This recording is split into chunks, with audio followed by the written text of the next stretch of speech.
Hello, everyone, and I just want to say welcome to the first podcast with Hauntingtravels. I'm Alex, and I am a medium. I've seen and heard spirits ever since I was a child, and today we are going to be discussing Bigfoot with Dr. Michael Lorenzen. Now, do you believe in Bigfoot? Or is he just another myth? Or could he be something else? Let's dive into it. We are here with Dr. Michael Lorenzen. And before we start, can you tell everyone a little bit about yourself? Sure, I can do that. As you mentioned, I'm Dr. Michael Lorenzen. I am a professor at University Libraries at Western Illinois University, and my title is University Archivist. And one of the things I do as part of my job is I talk to people in the community who've had interesting experiences, including seeing Bigfoot or dogmen or ghost. And I record them as part of our local history because I find these stories tell us a lot about the area, and we hear a lot about people's stories, and it fits the role of our traditional archives and gives stories we don't normally have. I've been in higher education over 30 years. I've worked at a variety of institutions, and I have taught Bigfoot courses for credit at two schools, including Western Illinois University and Western Washington University. And I've always used Bigfoot and other similar cryptids as a way of teaching information literacy as well. So I've actually found several uses for this sort of stuff. So that's a little bit about myself professionally. Okay, that's good. Thank you. And to let you know a little bit more about me, I have heard and seen spirits ever since I was a child. Um, Within the past 8 years, I've grown to embrace my gifts because at one point I was scared of them and blocked them out. I do live on haunted land, and I do have haunted dolls as well, just so you know. Yeah, I'm not getting any of those. So, could you tell us what was your first experience you have ever witnessed that made you go, okay, this is not human, but something that's of the paranormal or of a creature that it was of some sort? Yeah, let me give you a little bit of background. I grew up in the 70s. Give you a little bit about my age. And we saw things like In Search of with Leonard Nimoy, Hmm. which was reality TV back in the 70s. And he had an episode on Bigfoot, which just absolutely stuck with me. It was awesome. I was like 7, 8 years old watching these Bigfoot shows. There weren't many of them back then, but occasionally you'd find one. And I was really excited when the $6 million man, Bionic Man, had his Bigfoot episode with Andre the Giant. And as 6, that stuck with me big time. Yeah. Watching. I didn't know it was Andre the Giant. I didn't know who Andre the Giant was, and I become a bigger fan of his as an adult. But looking back and thinking, oh, yep, that's Andre. Watching it on there, so that kind of gave me a little bit of a background in being open to at least the Bigfoot issue. Probably the thing that got my attention the most when I was a teenager, I was in the woods behind my house in Ohio, ran into what could be described as a Bigfoot encounter. Okay. I will argue, as I'm older and looking back at it, that I'm not entirely sure of all of it because it was a long time ago. And one thing we know about memory is that eyewitness accounts, you need to get them immediately and have them written down because over time, people's memory changes over Yes. what has occurred. And when you have two or more people and they talk to each other, their stories will conform with each other and start to match. And if you want to get the actual eyewitness account, you have to do it immediately after. I did not write down my encounter, and I'm working on memories and retelling. So I'm not certain how much of what I remember is actually accurate, or how much of it is added to it later. But we did run into a situation where we were out in the woods. Things got really quiet. Couldn't hear anything, no birds or anything going on. Rocks were being thrown at us from the woods. Oh, Uh, wow. Me and my sister, who was considerably younger, she's 10 years younger, so she was like 6 or 7 at the time, decided it was in our best interest to leave the woods. And we kept hearing a lot of motion, of something following us. And we got out into the field that was in front of the woods. We turned around and looked, and this like big face came out. I wouldn't even say it was entirely gorilla-like, because I mean you could actually see skin on the face, but it didn't look quite human either. So as I've gotten older, I'm trying to remember how much of that was actually accurate or not, how much I remember correctly. It could have well have been some stranger in the woods, unkept, looking out at us. But to me, as I've got and I read more about Bigfoot encounters, it said a lot with it. But mind you, the location's Northwest Ohio. So again, it made me think: is it really a physical animal? Did I see something else? Am I just remembering it wrong? Is there a more natural explanation? I will concede all of those. I'm not going to say that was an authentic eyewitness account, but it was certainly something on top of what I've already seen, which primed me, mind you, to see a Bigfoot. Actually ran into a Bigfoot, but that was my main thing. But then I just continued looking at it as I've gotten older, looked into the phenomena. It's a great teaching tool. Um, I'll be upfront with you right now that despite I would consider myself having some expertise in the Bigfoot area, being involved in the community and doing investigations and read this stuff and been doing it for decades. I'm not certain Bigfoot's real, and I have no trouble saying that. I think Bigfoot is absolutely real as a cultural phenomenon. I believe it is absolutely something there, just like many other things that are out there. Somehow people see it all the time, but scientists never can. And whenever you get a picture, it's blurry, and there's reasons to believe that it might not be a real physical animal. At the same time, I hope I'm wrong. I would love to find Bigfoot. I'd love for there to be proof. I'd love for it to be out there. One time with one guy claiming that the Bigfoot was involved in CIA experiments and they were wearing pants and other things that got so crazy. It's like, you know what, we're done. Talk to them. But most of the time I get, pretty good stories and I learn about their past and their history. And I don't think they're lying to me. They may or may not have seen a Bigfoot or other creature, but they believe they did. And I'm here to take the story. And I often found a lot more about them and about their experiences in the community that have nothing to do with the paranormal that are really helpful and really look good in our university archives when we have those. Some of those interviews I have put them online my own YouTube channel, Connect Paranormal, and people are able to watch them. Some of the stuff that I've done with actual interviews with people have actually gotten some pretty decent numbers. So those tend to do better on YouTube. So that actual authentic content of talking to people does seem to help and help with people retention, watching the videos. They watch them longer, so they do better with the YouTube algorithm. But regardless, I'm happy to get them out there. The stuff will be in the archives, hopefully forever. The records that I'm keeping, and then hopefully someone can find the video online long time from now, long after I'm gone, that some way that the YouTube videos will be preserved and people can look at them and learn some local history about what was happening and why people thought they were seeing Bigfoot in this part of the country. And I'm honestly glad that you're doing that because, things that are on the internet will forever be on the internet. And I feel like even when we're technically not using the internet, I feel like it'll still be some way to find that history. I hope so, because if we have a big solar flare that hits the Earth directly, it could fry every hard drive on the planet. Most of our digital history would be gone.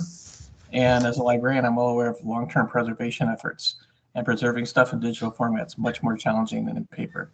So I have to think that when that day comes, and it will come eventually, and that happens, that I hope a lot of this stuff is backed up in hard drives that are underground that would survive the blast. But we're going to lose a lot of data when it happens.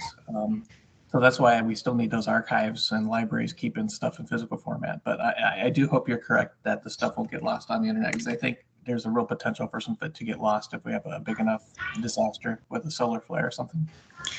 Now you said that you fully didn't believe in Bigfoot, and I did have some further questions upon that. Mm-hmm. So I am actually a little bit of a skeptic of Bigfoot as well. And I had a question to where, did you ever were curious, were they just people who just might be the type of people who have that disorder where they grow hair all over their body?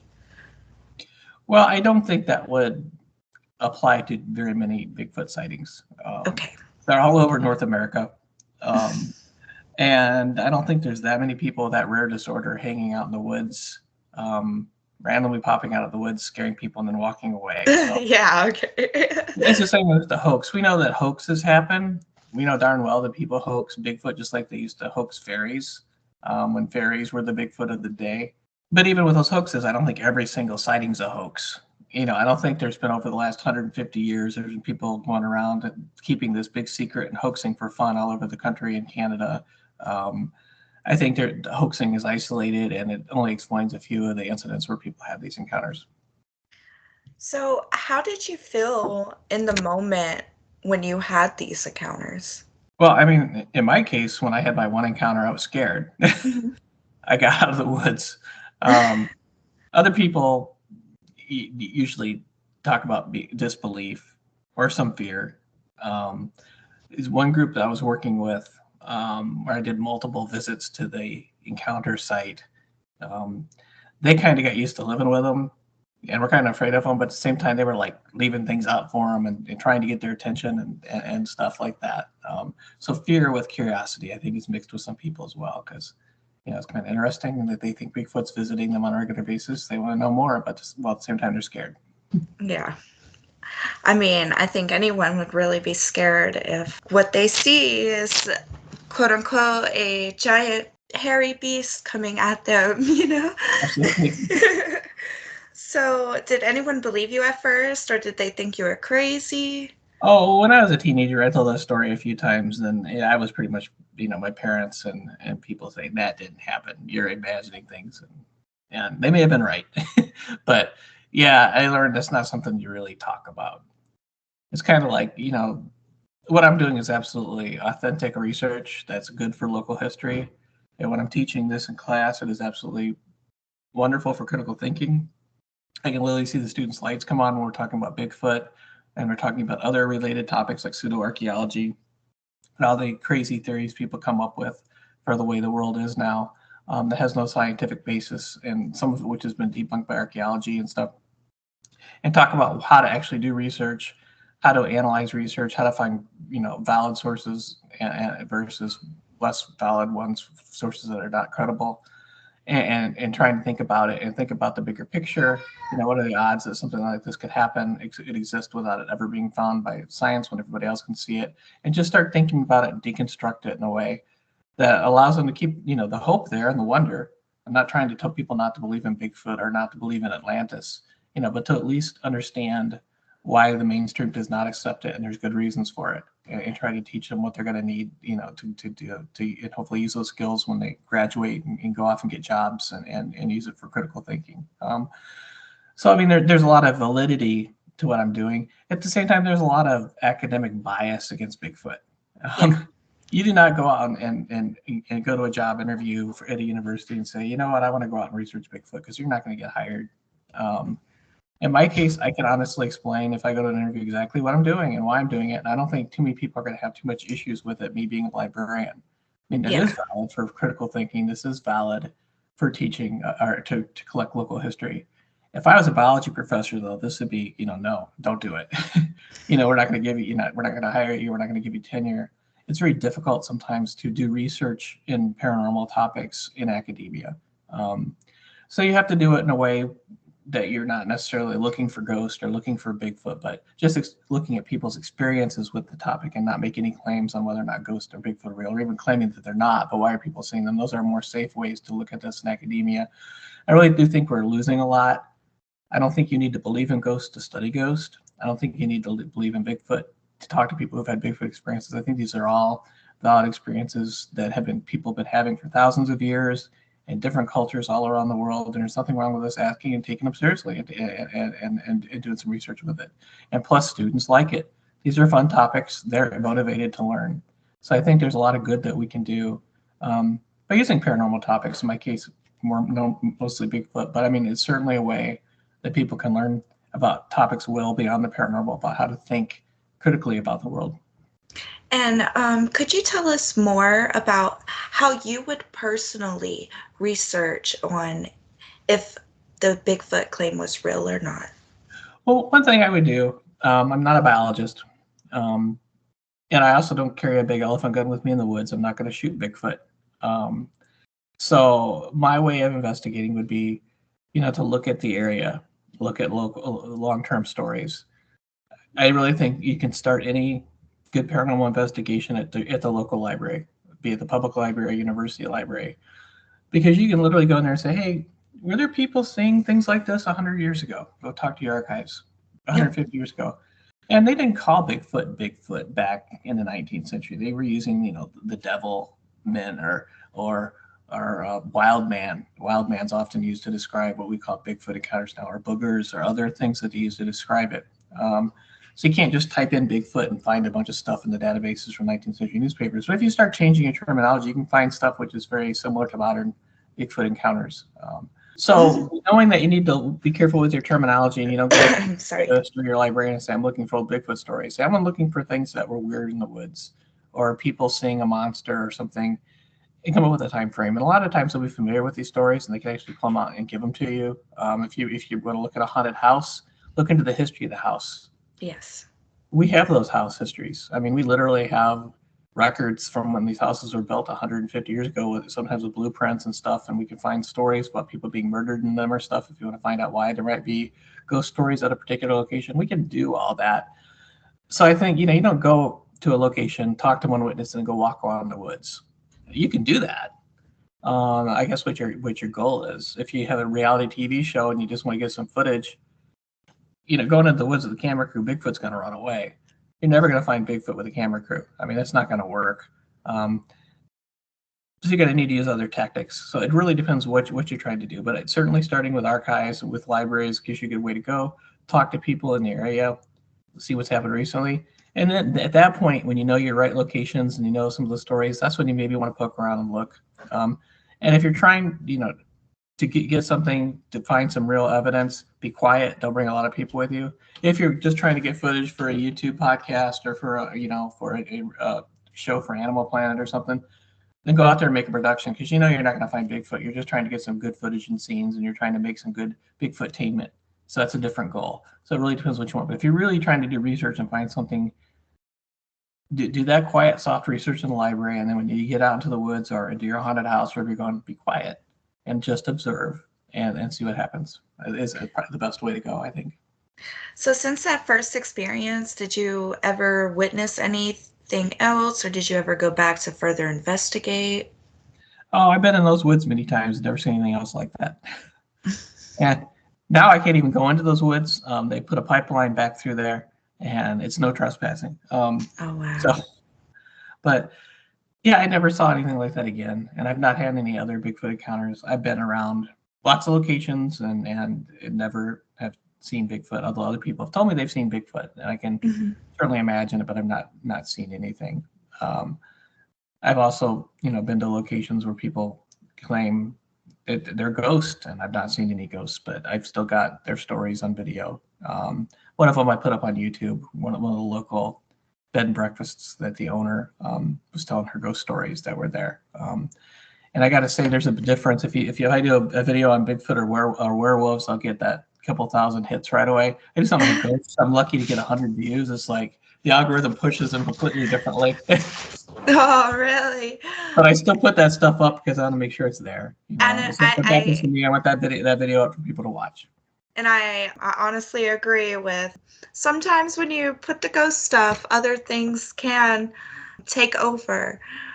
For example, like some of my best footages on my channel where I caught the most like apparitions, like full figure, the most EVPs, they're one of the lesser viewed on my channel. So it's like the algorithm isn't pushing the right ones. Yeah, so I don't even know how to explain YouTube. That's a completely different channel. I'll understand Bigfoot better than I understand how YouTube works. What do you think that these things look like? When it's an adult, that it's like 8-9 foot tall. Variety of colors, usually dark, black or brown. And people kind of give the same sort of reports, but people have been seeing the same sort of Bigfoot TV for a long time, so it's not surprising that they've got the same kind of description of what Bigfoot should look like. If you go back to older accounts that we would consider Bigfoot encounters, the descriptions of the Bigfoot change considerably. You see a lot more Bigfoot that have white fur or have only 3 toes, and people are finding the 3 toe prints. So I think some of that is that these stories are been around for a long time, but there wasn't a name put to them, and people weren't reading about it or seeing it on TV. So there wasn't like a consistent description of what people were seeing. But as it became more part of the popular culture, like in the 50s when Ray Wallace faked all those Bigfoot tracks out in California, and the media labeled it Bigfoot, and people started watching shows like I did in the 70s about it, then people kind of get this view of what a Bigfoot is, and they start describing it like what they see on TV and stuff. So I'm imagining the contemporary view is more like that.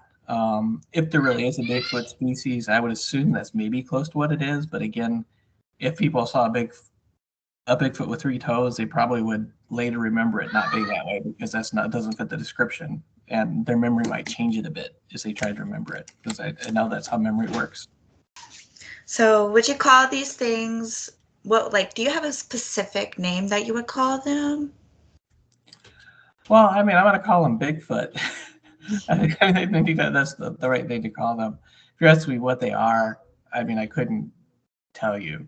Um, I know if they don't exist, then we're looking at people's shared experiences in the woods and identifying things they don't understand and explain because they are expecting to see a Bigfoot or they have something they don't understand and they fill in the blanks with a Bigfoot story um, because that's what they've seen on TV and it makes a lot of sense to them. And then their memories kind of change a bit to reflect what that view should be. If they're real, then boy, I have no clue to what to tell you. I've heard everything. You know, I think my favorite one is it's a remnant relic hominid population, maybe not Neanderthals, but some sort of species of human that does its best to hide. But again, that's very difficult. I can't imagine them being able to hide so well that scientists would never find them. I mean, there would be clues and stuff to be given away at this point, particularly if they're being seen in 49 states and people are constantly running into them. Why can we never get decent footage? Why can we never get a body? Why did it never show up in front of a biologist who knows what to look for and can get some proof, even if they're a relic hominid? You know, they're obviously not all hoaxes. I don't think that's possible. Um, I've heard people say they could be aliens, they're tourists or alien prisoners released on Earth. That's just too bizarre for me. And that was gonna be another thing. So the whole like taking pictures, can't ever get a clear view, that seems to happen too when it comes to UFOs. You think there could be something there that's a little bit similar? Sure. I mean, again, I prove to me that UFOs are real, and then prove to me that Bigfoot's real. Maybe we can find a connection. We're just speculating here, so that's kind of hard. I mean, that's a lot of the problem with a lot of the Bigfoot stuff. People have all these Bigfoot stories, and they come up with this Bigfoot knowledge, and they have this whole catalog in their head of what Bigfoot does and doesn't do, and what to expect in an encounter for a species which has never been definitively proven to exist. And a lot of people go back on paranormal to explain it. Well, how does Bigfoot get around and never get seen? Well, obviously Bigfoot's using portals and jumping through portals and going from place to place. Well, yeah, that might explain a lot, but you just lost me because I can't really prove portals or do anything with that. That's like very difficult to give any credibility to. You just gone into paranormal woo in that case. There has to be a better explanation why they're not found if they're real, other than them jumping through portals.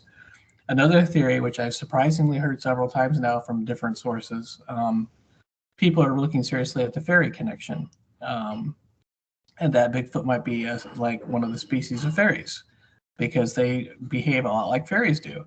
They hang out in the woods. They're nature's protectors. Fairies have glamour power and they can put glamour on people and confuse them and stuff. And Bigfoot, people see them and they get frozen in the woods. There's lots of parallels, and people used to see fairies all the time. We have lots and lots of fairy eyewitness accounts from history. People still see them, but not as commonly as they used to. And if you strip away the Bigfoot and the fairy and just describe the encounters, you a lot of times would be able to tell whether or not it was a Bigfoot story or a fairy story. So some people are making that connection and saying, well, maybe Bigfoot's a type of fairy. But again, we're into the paranormal, which is kind of a little different than what I tend to do Yeah. directly when I'm just trying to collect histories and stories and stuff. But I'm willing to hear all the speculation about it. There's people have lots of explanations for what they could be, and I'm gonna be honest, I have no idea. I think there's something that people are saying. It may not be Bigfoot, and it could be that they're all just seeing things they don't understand, and that's what they're labeling it with. Again, as I said, I hope Bigfoot's real. That'd be awesome. I'd love to be the one to discover it and prove it. Although that won't happen, I don't think. But the burden of proof is on the people claiming that Bigfoot is real. And the stories are great, but you're going to have to produce some real, non-disputable evidence. And how do we do? Every other mammal species in the world, including North America, they were able to prove them without a doubt that they existed. So Bigfoot's bigger than the other mammals. They should be easy to prove they exist. And until then, we're going to have to assume that they don't, but we'll leave it open. And if they can actually come up with some actual physical evidence, so we can go with it. In the meantime, we still got great stories, and I'm going to continue to collect them and study them and save them for other people to look at.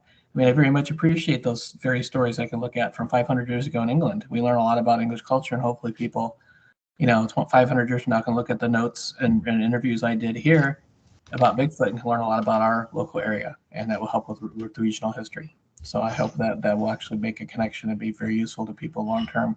Because again, working in an archives or being a library, I'm looking long term.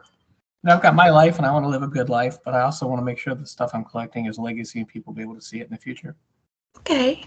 And do you have anything else that you would like anyone that's watching to know about, maybe something that you've heard before or you've personally have seen? I can tell you just a little bit more about the one investigation I did here in Illinois.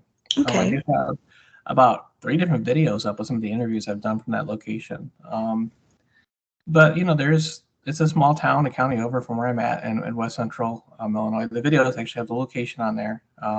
Not exactly where, but close enough you have an idea where the region is. And there's a cluster of people living in a couple trailers and a couple houses, and they claiming that they have Bigfoot visiting them on a regular basis. One woman claimed Bigfoot was constantly looking into her bathroom in her trailer. Oh So me my. and my colleagues, we put a trail cam right by her trailer, on a tree. A couple weeks later, we come out and she goes, "Well, Bigfoot knew that the webcam was there, the trail cam was there because Bigfoot hasn't been back since you put the camera up." I said, "Well, we solved your Bigfoot problem." But we Okay. didn't get any Bigfoot footage because, shockingly, once we actually put something out to get evidence, the stories dry up. Yeah. They also claim that there are dogmen, werewolves, in the area, and that the dogmen and the Bigfoot are at war. And they told some stories, kind of describing that as well.